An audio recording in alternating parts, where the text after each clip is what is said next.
The rain hammered against the windows of Blackwater Naval Academy as Sarah Chen stepped out of the taxi, her single duffel bag slung over her shoulder. The imposing brick buildings loomed through the morning fog, their stone gargoyles seeming to sneer down at her small frame. At barely 5 feet tall and weighing no more than 100 pounds, Sarah looked more like a lost high school student than an incoming cadet at one of the most prestigious military institutions in the country. The taxi driver glanced at her through his rearview mirror with obvious confusion. "You sure this is the right place, miss? This here's the Naval Academy, not some regular college." Sarah handed him the fare with a quiet smile. "I'm sure, thank you." As she walked through the iron gates, her worn sneakers splashing through puddles, she could feel dozens of eyes tracking her movement. Groups of cadets in crisp uniforms paused their conversations to stare. Some pointed and whispered behind cupped hands. Others laughed outright. "Look what the cat dragged in," sneered Marcus Wellington, a tall cadet with perfectly pressed whites and brass buttons that gleamed even in the dim light. His father was a rear admiral, and Marcus never let anyone forget it. "Did someone's little sister get lost?" The group around him erupted in laughter. Sarah kept walking, her expression unchanged, but her grip tightened slightly on her bag strap. "Seriously, though," called out another voice, this one belonging to Jessica Torres, whose grandfather had been a decorated captain. "Are you looking for the visitors center? Because classes don't start until next week. And family orientation was yesterday." More snickers rippled through the gathering crowd. Sarah stopped and turned to face them, her dark eyes calm but unreadable. "I'm exactly where I need to be." "Oh, she talks!" Marcus clapped his hands in mock delight. "What's your name, sweetheart? Maybe we can help you find your way to wherever you're supposed to be." "Sarah Chen," she replied simply. The name meant nothing to any of them, which was exactly what Sarah had expected. She'd requested that her records be kept sealed until orientation officially began. The academy had been reluctant, but certain influential parties had insisted on her unusual enrollment conditions. "Chen?" Jessica wrinkled her nose. "Never heard of any Admiral Chen? What's your father do? Wait, let me guess. He runs a Chinese restaurant?"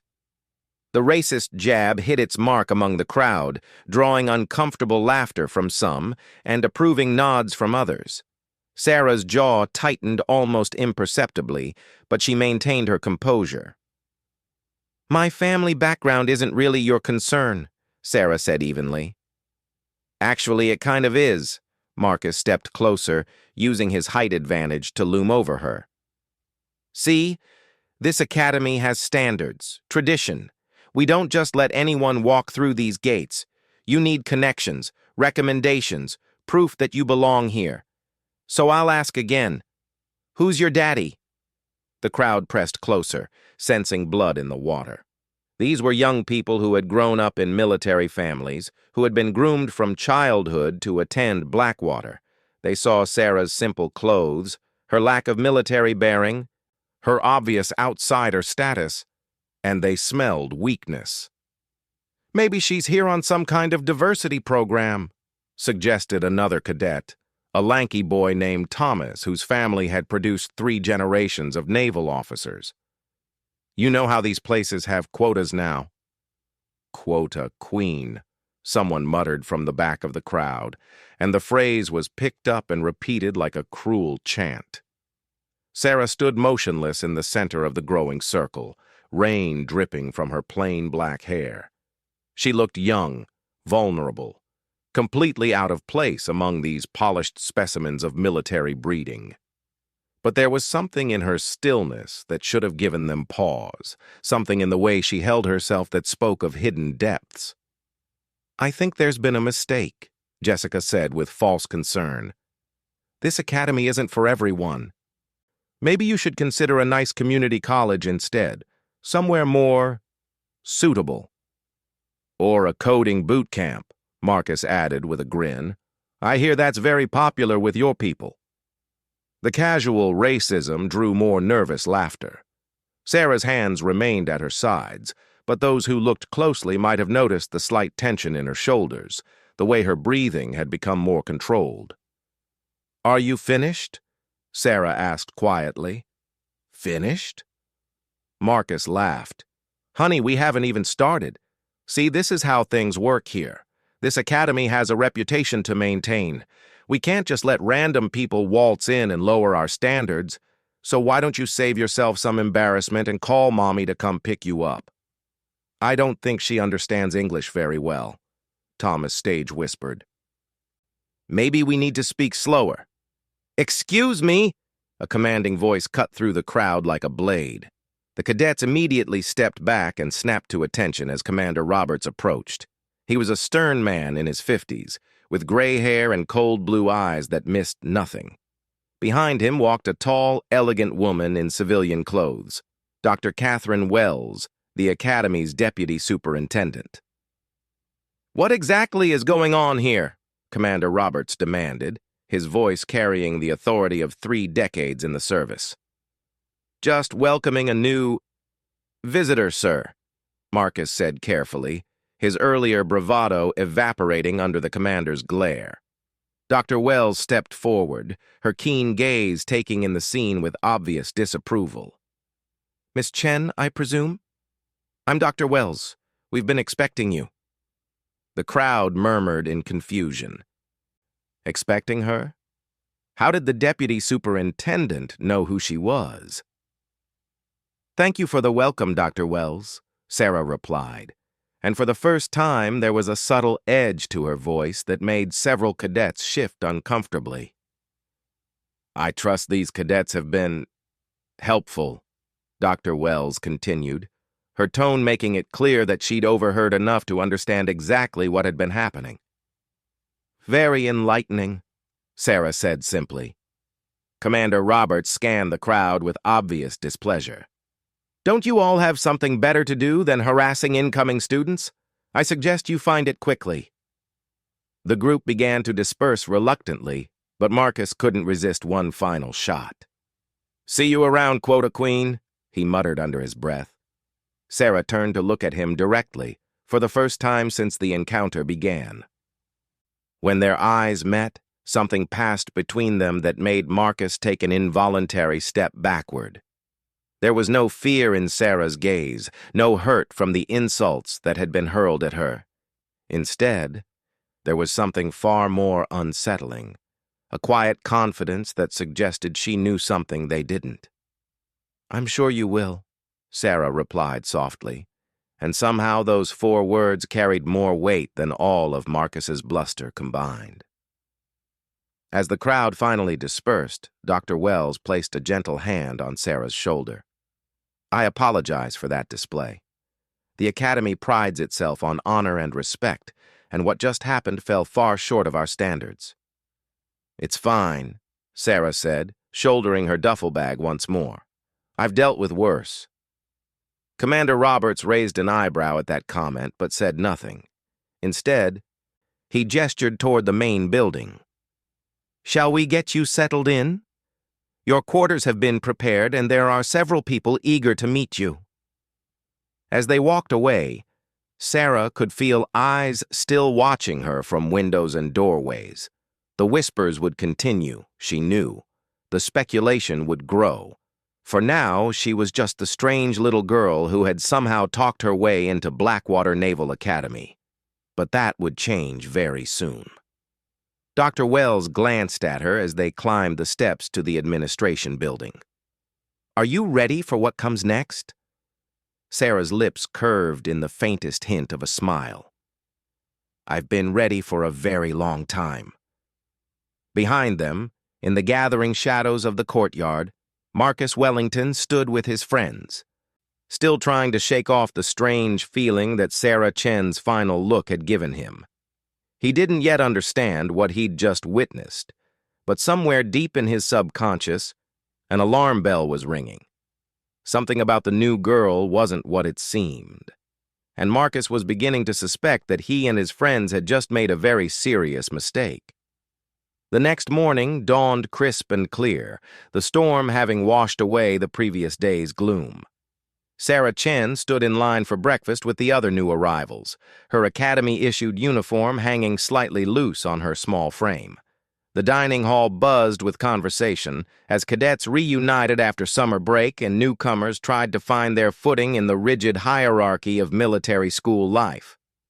Marcus Wellington held court at his usual table near the windows, regaling his friends with embellished stories of summer adventures on his family's yacht.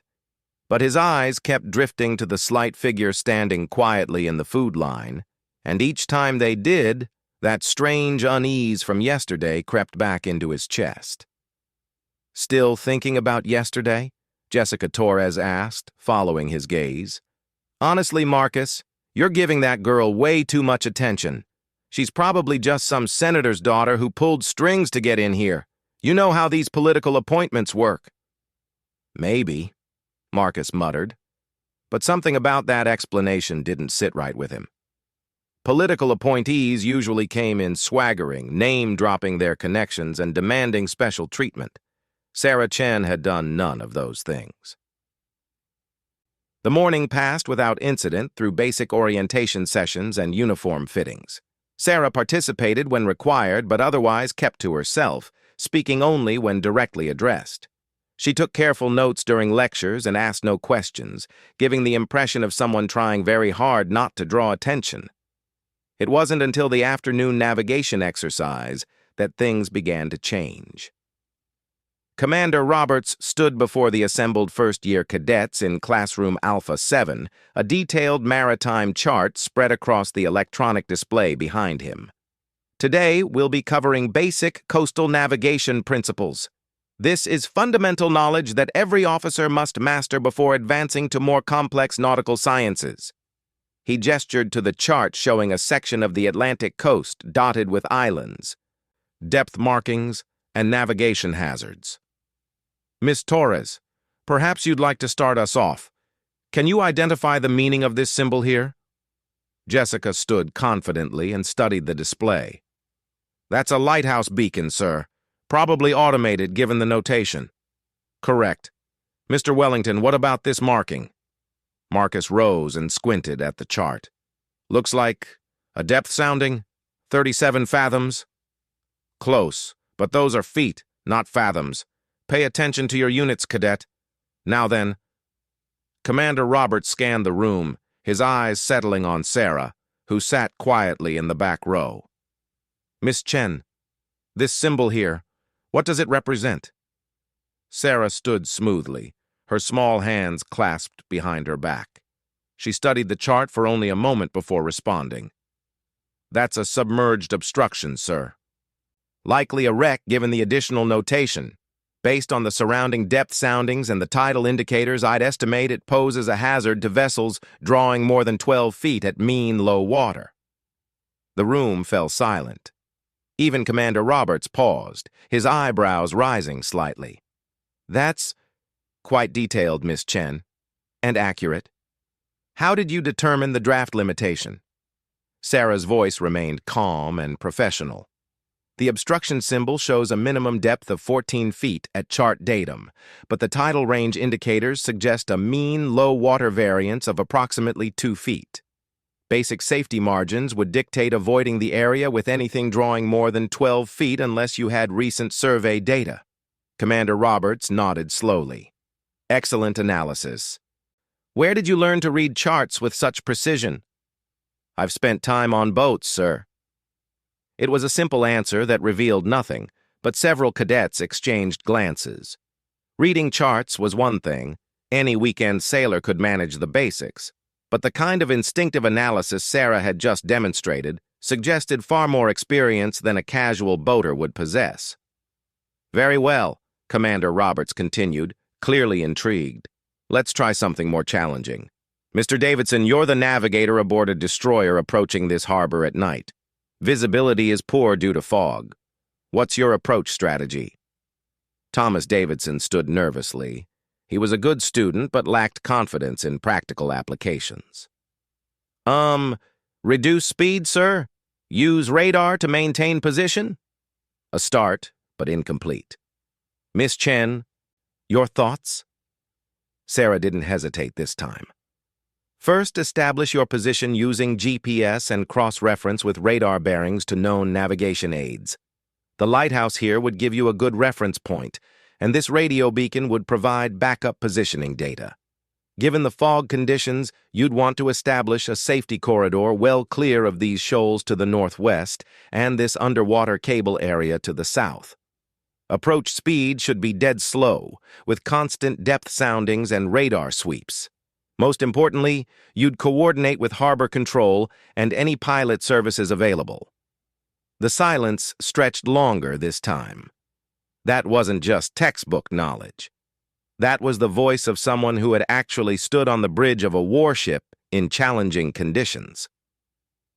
Commander Roberts set down his pointer and studied Sarah with new attention. "Have you served aboard naval vessels, Miss Chen?" "I've observed operations, sir." Another carefully non-committal answer, but the way she delivered her analysis suggested far more than casual observation. Marcus found himself leaning forward despite himself, his earlier dismissiveness replaced by growing curiosity. The lesson continued, but the dynamic had shifted. Commander Roberts began directing increasingly complex questions toward Sarah, and each time she responded with the kind of precise, practical knowledge that came only from real experience. She discussed weather routing as if she'd planned actual voyages, analyzed threat scenarios like someone who had stood real watches, and demonstrated an understanding of naval protocols that went far beyond what any civilian should possess. When class ended, the other cadets filed out quietly, but Marcus lingered near the door, watching as Sarah packed her materials with the same methodical efficiency she brought to everything else. "Hey!" he called out as she headed for the exit. Sarah paused and turned, her expression neutral. Marcus approached hesitantly, his earlier arrogance replaced by genuine curiosity. "Where did you really learn all that stuff? I mean, my dad's been in the Navy for 25 years, and half the things you said in there were, well, they were pretty advanced." "I listen when people talk," Sarah replied simply. "Come on," Marcus pressed. "That wasn't just listening. You talked about bridge operations like you've actually been there. You know things that most midshipmen don't learn until their third year." Sarah studied him for a long moment, as if weighing something in her mind. "Maybe I have been there," she said finally. "What's that supposed to mean?" But Sarah had already turned and walked away, leaving Marcus standing alone in the empty classroom with more questions than answers. That evening, the questions multiplied. During the mandatory evening study period, news began to circulate through the dormitories that Admiral Patricia Hayes would be visiting the academy the following week. Hayes was a legend in naval circles, the youngest woman ever to reach flag rank, architect of the Navy's new Pacific strategy, and rumored to be in line for promotion to Chief of Naval Operations. "My dad knows Admiral Hayes personally," Marcus told his roommate, Derek Palmer. "Says she's brilliant but tough as nails. Word is she's coming to evaluate our program personally, maybe select some cadets for advanced placement." Derek, whose own father was a submarine commander, nodded knowingly. "Makes sense. The Navy's been pushing for accelerated development of junior officers. Competition with China's heating up, and they need people who can think strategically from day one." "Yeah, but here's the weird part," Marcus continued, lowering his voice. "I heard from Jessica that her mom was talking to someone at the Pentagon, and apparently Admiral Hayes specifically requested to visit this academy, not Annapolis, not the War College, here. Why would she come to a prep school instead of the main academy?" Derek shrugged. "Maybe she's recruiting. Looking for hidden talent before it gets to Annapolis and gets shaped by their program." "Maybe," Marcus mused, but something about that explanation felt incomplete. "Derek, what do you know about the new girl, Chen? The quiet one? Not much. She keeps to herself, doesn't really socialize. Why?" Marcus told him about the navigation class, about Sarah's unexplained knowledge and mysterious answers. Derek listened with growing interest. Sounds like a military brat to me, Derek concluded. Probably grew up on bases, picked up stuff by osmosis. You know how that works. These kids absorb military culture from birth. I thought so, too, but there's something else. When she talks about naval stuff, it's not like someone who grew up around it. It's like someone who's actually done it. And she's what, 18? 19 at most? Their conversation was interrupted by a knock at the door. Derek opened it to find Thomas Davidson standing in the hallway, looking agitated. "You guys hear what happened in Admiral Morrison's strategy seminar?" Thomas asked, stepping inside and closing the door behind him. Admiral Morrison was the Academy's commandant, a decorated veteran who taught an advanced seminar for select students. Attendance was by invitation only, typically reserved for fourth-year cadets with exceptional records. "What about it?" Marcus asked. "Chen was there," Thomas said, still seeming to process what he'd witnessed. "Just sitting in the back like she belonged. Morrison was going through a tactical scenario, something about carrier group positioning in a contested environment. Really advanced stuff that most of us wouldn't see until senior year." Derek frowned. "How'd she get invited to that seminar?" "That's just it. I don't think she was invited. I think she just showed up. And Morrison didn't say anything about it, just let her stay." Marcus felt that familiar unease creeping back. "What happened?" Thomas shook his head in amazement. Morrison presented this scenario where a carrier strike group had to transit a potentially hostile strait. Really complex situation. Air threats, submarine threats, diplomatic constraints, the works. He asked the class to develop a defensive posture and movement plan. And everyone was struggling with it. I mean, this was graduate-level strategic thinking. Even the fourth years were having trouble balancing all the variables. Then Morrison called on Chen. Marcus and Derek exchanged glances. What did she say? She stood up and laid out this incredibly detailed operational plan. Not just ship movements, but coordination between air wings, submarine screening patterns, electronic warfare protocols, rules of engagement modifications. She talked about logistics, fuel consumption, maintenance scheduling, crew fatigue factors. It was like listening to an actual fleet commander. The room fell silent as the implications sank in. Morrison just sat there nodding like it was the most natural thing in the world, Thomas continued. Then he asked her about contingency planning if the political situation deteriorated. And she starts discussing escalation scenarios, alliance obligations, resource allocation between theaters. Stuff that requires security clearances to even know about. Derek spoke first. "That's impossible. She's a first-year cadet. Hell, she's not even a cadet yet. Orientation doesn't officially end until Friday." "I know what I heard," Thomas insisted. And afterward, Morrison asked to speak with her privately. They talked for maybe 10 minutes, and when she left, she had this little smile, like she was satisfied about something. Marcus stood up and began pacing the small room.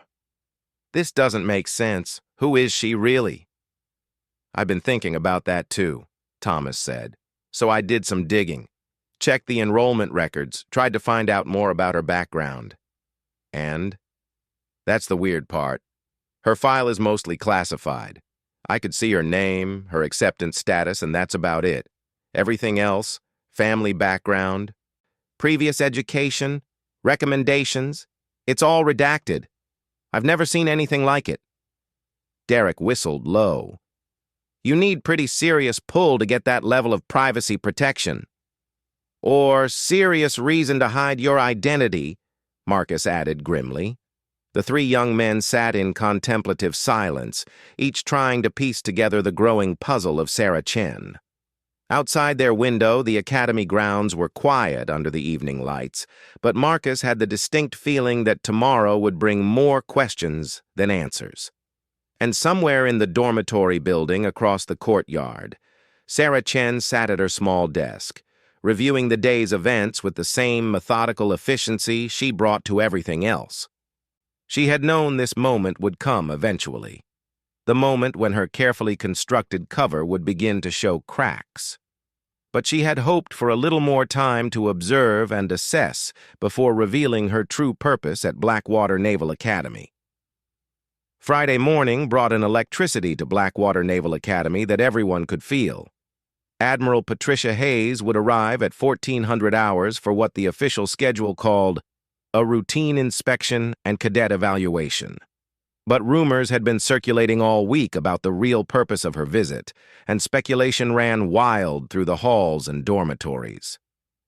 Sarah Chen moved through her morning classes with the same quiet efficiency she'd displayed all week, but today there was something different about her demeanor.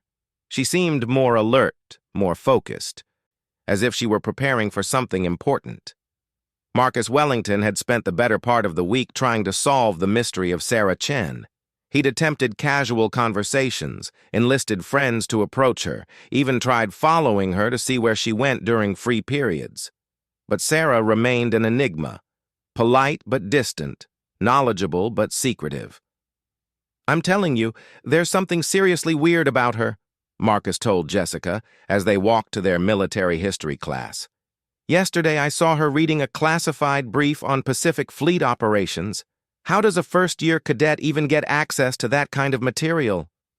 Jessica shrugged, but she'd been having her own doubts about their initial assessment of Sarah Chen. Maybe she's some kind of prodigy. "You hear about these super-smart kids who get fast-tracked through programs?" "Prodigies don't usually have classified backgrounds," Marcus replied grimly. Their conversation was cut short as they entered the classroom to find Commander Roberts making an announcement. "Ladies and gentlemen, as you know, Admiral Hayes will be visiting our academy today. She's expressed interest in observing several classes and meeting with select cadets. I expect your absolute best behavior and performance." A hand shot up from the middle of the room. "Sir, how are cadets selected for meetings with the Admiral?" Commander Roberts smiled tightly. "That decision has already been made by the Admiral herself. She's reviewed academic records and specifically requested to meet with certain individuals." Marcus felt a flutter of hope. His grades were excellent, his family connections impeccable. Surely he'd be among those selected for this prestigious opportunity. "The selected cadets will be notified at 1300 hours, Commander Roberts continued. "For now, focus on your studies. We're covering the Battle of Midway today, and I want to see some intelligent analysis of command decisions under pressure." The lesson proceeded normally until Commander Roberts posed a complex question about carrier aviation tactics. Several cadets offered conventional textbook answers, but when he called on Sarah, her response was different. "The standard analysis focuses on intelligence advantages and tactical execution," Sarah said, standing with her usual composed bearing. "But the real lesson of Midway is about adaptive leadership under extreme uncertainty." Spruance and Fletcher had to make critical decisions with incomplete information, knowing that the wrong choice could cost them the Pacific War. Commander Roberts nodded approvingly. "Elaborate on that, Miss Chen." "Modern naval warfare requires commanders who can synthesize multiple data streams in real time and make strategic adjustments on the fly. The technological environment has changed, but the cognitive demands on leadership have only intensified. You need officers who can think operationally while managing tactical details, who can balance calculated risks with mission requirements." The room had grown completely silent. This wasn't the voice of a student discussing historical events. This was someone speaking from an understanding of actual command responsibility. "That's a remarkably sophisticated perspective, Miss Chen," Commander Roberts observed. "Where did you develop such insights into modern command challenges?" Sarah's answer was characteristically cryptic. "Experience teaches differently than textbooks, sir." At exactly 1300 hours, the Academy's public address system crackled to life. "The following cadets are requested to report to Conference Room Alpha immediately: Wellington, Marcus, Torres, Jessica, Davidson, Thomas, Palmer, Derek." Marcus felt a surge of satisfaction as his name was called, followed quickly by curiosity about the others selected. They were all from prominent military families, all high-performing students. It made sense that Admiral Hayes would want to meet with them, But as the announcement continued, one more name was called that sent a shock through everyone listening. Chen, Sarah. That is all. The silence in Marcus's classroom was deafening. Sarah collected her materials with the same calm efficiency she displayed in everything else, but as she moved toward the door, there was something different in her posture. A subtle straightening, a barely perceptible shift from student to something else entirely. "Miss Chen," Commander Roberts called as she reached the door. "Yes, sir?" "Give my regards to Admiral Hayes." Sarah paused and looked back at him, and for just a moment, Marcus could have sworn he saw her smile. "I will, sir." Conference Room Alpha was the Academy's most formal meeting space, reserved for visiting dignitaries and high-level conferences. As the selected cadets filed in, they found Admiral Patricia Hayes standing at the head of the polished mahogany table, reviewing files with Dr. Catherine Wells. Admiral Hayes was an imposing figure even in her dress uniform, tall, silver-haired, with the kind of presence that commanded attention without effort. Her chest bore an impressive array of ribbons, including the Navy Cross, the Silver Star, and campaign medals from conflicts most people only read about in newspapers. "Cadets, please be seated," Admiral Hayes said, her voice carrying the authority of someone accustomed to being obeyed without question. The 5 young people took chairs around the table, with Sarah choosing a seat near the back corner. Admiral Hayes studied each of them in turn, her penetrating gaze seeming to assess not just their appearance, but their character. "I've come to Blackwater today for a very specific purpose," Admiral Hayes began. "The Navy is facing unprecedented challenges in the Pacific Theater. We need a new generation of officers who can think strategically, adapt quickly, and lead under pressure. You 5 have been selected because you represent potential future leaders of our service." She gestured to the files spread before her. "I've reviewed your academic records, your family backgrounds, your potential for advancement. Most of you come from distinguished military families with proud traditions of service." Marcus straightened proudly, and Jessica couldn't suppress a small smile of satisfaction. "However," Admiral Hayes continued, her tone shifting slightly, "tradition and breeding, while valuable, are not sufficient for the challenges we face.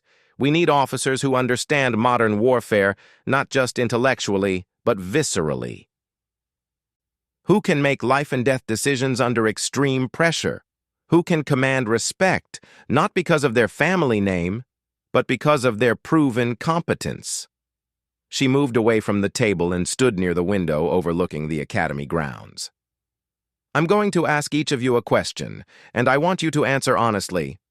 Mr. Wellington, if you were commanding a destroyer in the South China Sea and detected what might be a Chinese submarine in disputed waters, what would your first action be?" Marcus straightened in his chair, drawing on everything he'd learned from his father and his studies. "I would immediately alert my chain of command and request guidance, ma'am. The political implications of any action in that environment would require careful consideration." Admiral Hayes nodded non-committally and turned to Jessica. "Miss Torres, your carrier strike group is operating in the Eastern Mediterranean when you receive intelligence about an imminent terrorist attack on a civilian vessel. You can prevent the attack, but doing so would reveal classified capabilities." "Your decision?" Jessica thought carefully. "I would weigh the value of preserving operational security against the humanitarian cost, ma'am. Probably recommend a compromise solution that minimizes both risks." Similar questions followed for Thomas and Derek, each receiving thoughtful if somewhat academic responses. Then Admiral Hayes turned to Sarah. "Miss Chen, you're commanding a submarine in hostile waters when a critical system failure forces you to surface. Enemy forces are converging on your position, but you have civilians aboard who require immediate medical evacuation. Time is running out and radio silence is mandatory. What do you do?" The question was different from the others. More specific, more urgent, more personal. And Sarah's response was immediate. Signal for medical evacuation using emergency protocols while preparing defensive measures. Deploy countermeasures to buy time for the evacuation. If enemy forces engage before civilians are clear, defend the evacuation at all costs while transmitting tactical data to friendly forces in the area. Accept that operational security is already compromised and focus on mission completion and crew survival. Admiral Hayes studied Sarah intently. That's a very specific answer, Miss Chen, almost as if you've faced similar situations. Hypothetical scenarios become more real when you understand the stakes, ma'am. Indeed, they do. Admiral Hayes moved back to the head of the table and gathered her files. Thank you all for your time. Mr. Wellington, Miss Torres, gentlemen, you're dismissed. Please report your thoughts on today's discussion to Commander Roberts. The 4 male cadets stood to leave, but Marcus hesitated at the door. Something about this entire meeting felt wrong, staged somehow. As he looked back, he saw Admiral Hayes and Dr. Wells watching Sarah with expressions of familiarity, recognition. Miss Chen, please remain. We have additional matters to discuss. The door closed behind the departing cadets with a finality that seemed to mark the end of one chapter and the beginning of another. Admiral Hayes waited until their footsteps had faded before speaking again. I think we can drop the pretense now. Don't you? Sarah's entire demeanor shifted. The careful posture of a student fell away, replaced by the bearing of someone accustomed to command authority. When she spoke again, her voice carried a confidence that had been carefully hidden for the past week. It's good to see you again, Admiral, though I admit this assignment has been more challenging than I expected. Admiral Hayes smiled, a genuine expression that transformed her stern features. I imagine it has been. How long has it been since anyone called you Quota Queen, Admiral Chen? The title hung in the air like a revelation. Admiral Sarah Chen, at 28, the youngest flag officer in naval history, architect of the Navy's new submarine warfare doctrine, and hero of the classified operation that had prevented a major international incident in the Taiwan Strait just 6 months earlier. Too long, Sarah replied with a slight smile, though I have to admit it provided valuable insight into the attitudes I'll be dealing with when I take command here. Dr. Wells leaned forward. How did you find the experience of being underestimated? Educational, Sarah said diplomatically. These cadets will be serving under officers like me within a few years. Their assumptions about leadership, about what qualifies someone for command, will need significant adjustment. Admiral Hayes nodded gravely. Which brings us to why you're really here. As you know, the Board of Naval Education has been debating major reforms to our officer development programs. We need leaders who can think beyond conventional warfare, who understand that future conflicts will be won by adaptability and innovation, not just tradition and firepower. And you want me to implement those changes here at Blackwater. More than implement, to embody them. You'll be taking command of this academy as its youngest ever superintendent. Your mission is to prepare the next generation of naval officers for the realities of modern warfare while preserving the best traditions of our service. Sarah considered this for a moment. Through the window, she could see cadets moving across the grounds in their precise formations, their young faces serious with the weight of their chosen profession. Many of them would serve under her command someday, in conflicts not yet imagined. There will be resistance, she said finally.